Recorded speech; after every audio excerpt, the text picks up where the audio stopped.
Without you, we could... Thank you. Behold, oh gods, Amphorius has achieved her victory, and the Era Nova approaches. The radiant soul has arrived, having walked through the bustling nights, bearing the golden fire and blood, stepping with pride into daylight. He is the pure child, walking upon the path of yesterday, today, and tomorrow. He is the first to be born, first to be named among the nameless. Eternal in form, limitless in reach. He treads the endless night underfoot. Greatest of kings, protector of the displaced, raising humanity's children above their adversaries. The firmament of molten gold courses through his very bones and flesh. The greatest of schemes reveal against his breath and words.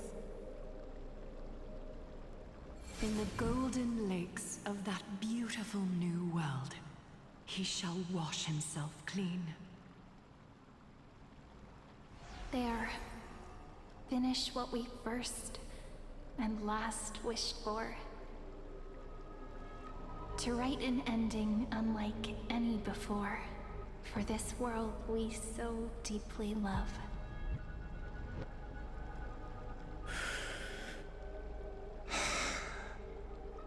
Come, partner. Join me.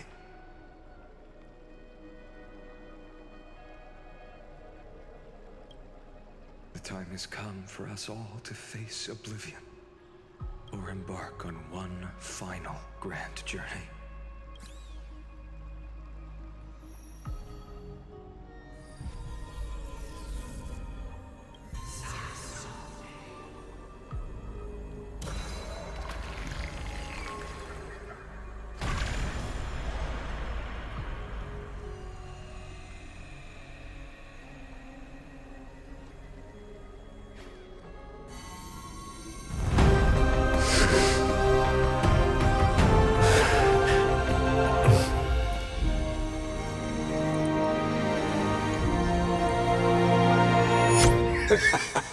What a magnificent and epic adventure. The hero's journey reaches its end, and the truth behind the Era Nova is about to be revealed. Is that truly the case? Here, as the Theoros, allow me to humbly request that you find a moment to listen to what I have witnessed. This is about the nature of Amphorius itself. A story of the prime mover of life. My, what a broad topic this is. Where shall we start? Ah, got it. Let's start at the very beginning. The Big Bang. The birth of particles. The emergence of all things. Just kidding. What I mean to say is that time, space, matter, all concepts exist solely because we perceive them. This is called the erudition. Without it, the universe would merely be a chaotic book written by chance, yet unread by anyone. As your acquaintance, Lord Anaxagoras, suggested, everything in Amphorius exists through new spores, living in the memories of those yet to come. Oh, how beautifully it aligns, revealing universal truths in such simple terms. Only he could solve the riddle of what exactly are we? Oh, But you'll remember, even as the embodiment of reason, one mystery remained beyond his grasp. If that is the case, whose memories did the very first new spore sprout from?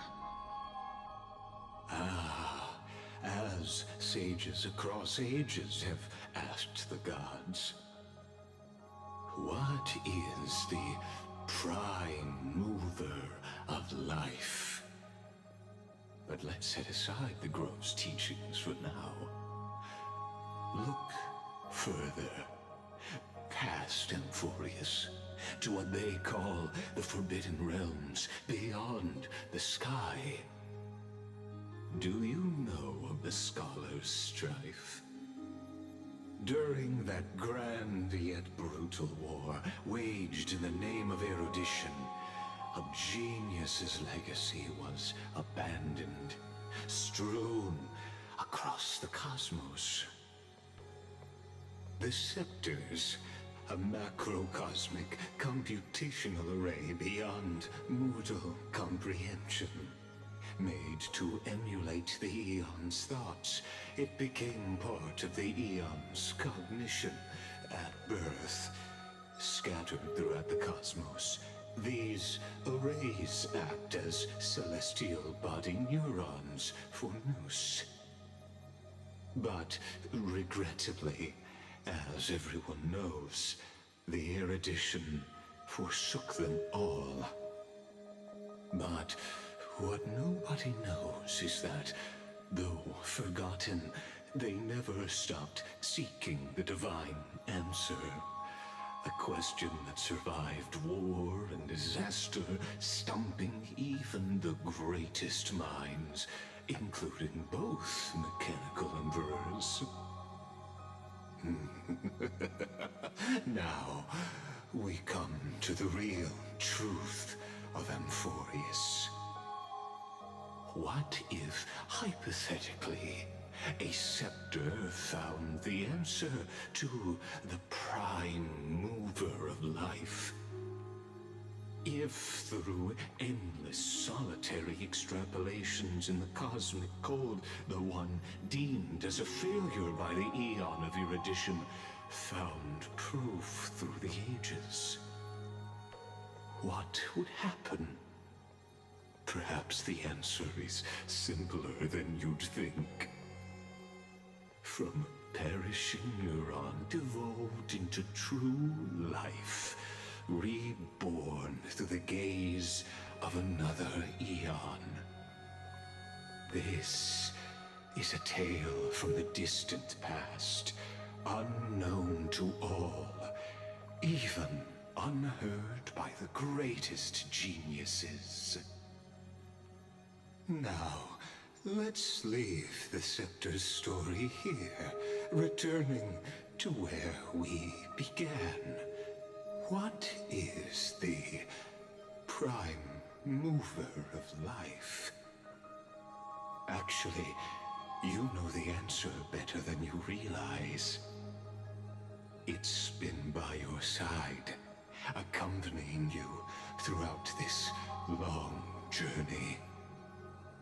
Right now, it awaits you ahead. In that brave new world, beyond the end of Genesis.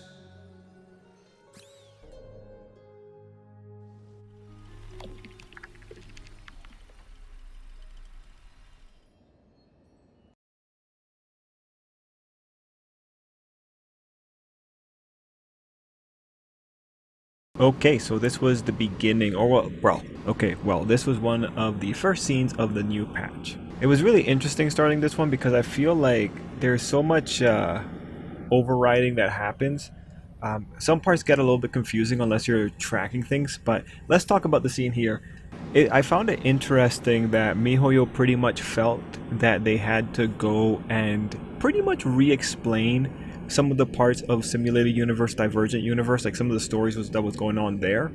And it was interesting when you see the picture of the one girl who hides her face and all that we had to deal with Herta. I found that interesting just because it is a reiteration of this idea of what miHoYo is doing to just streamline story content. And when it comes to like reiterating the, like having Lygus stop there and just flat out tell you everything you need to know, it makes sense to me in the perspective that miHoYo probably has the usage statistics. And seeing the way people talk about Star Rail in general when it comes to like online discourse, I do think they probably felt, yeah, we have to explain what's going on here.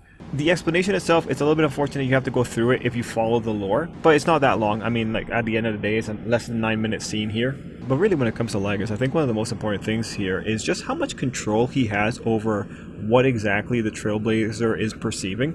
Because as you go throughout the content of this update, you find that Lygus controls a lot of the perception. So if you're not paying attention at certain points, you're going to switch into a flashback or a memory and you won't really realize that you've swapped into the memory. Like they don't have a lot of easy identifiers for when you're swapping in and out. Like I know towards the end of the whole thing, there's a portion where you have to remember that, oh right, you're watching memories right now. Like the Trailblazer gives you that context and then you're all of a sudden you're back out. But like the back out version is slightly different in how you got in the first place. So it's interesting in the sense that I think there's some discontinuity to the point that I don't think someone was looking over some little scene transitions that were here and there, but like you don't really see any here. One of the cool things here, like right after this portion here with Lygus, is that we have this line here. Now, I've been following the leaks and I know that people are saying that Phynon was going to be Iron Tomb.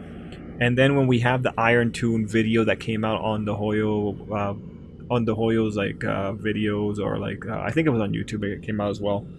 When you had that scene come in there and they're all referring to this new Lord Ravager as Iron Tomb, I'm just thinking like it can't be Phynon. I'd seen Phynon's design in the beta, so it didn't make sense to me that that would be Phynon. So when you have Lygus coming in here and he's like, yo bro, that scepter was looked upon by an Aeon. I was like, oh, that's how it works. Iron Tomb is actually a giant metal thing. So I gotta give props to miHoYo on that one. Like, I really didn't see that little wrinkle there, that the scepter itself would be the new Lord Ravager. But now that makes way more sense than Phynon being the new Lord Ravager, right? Although by the time you get to the end of it, you know, you look at Phynon and you're thinking pretty much like, it feels to me like Phynon. Okay, you know what? Technically, we're at the very beginning here, so I don't want to spoil that.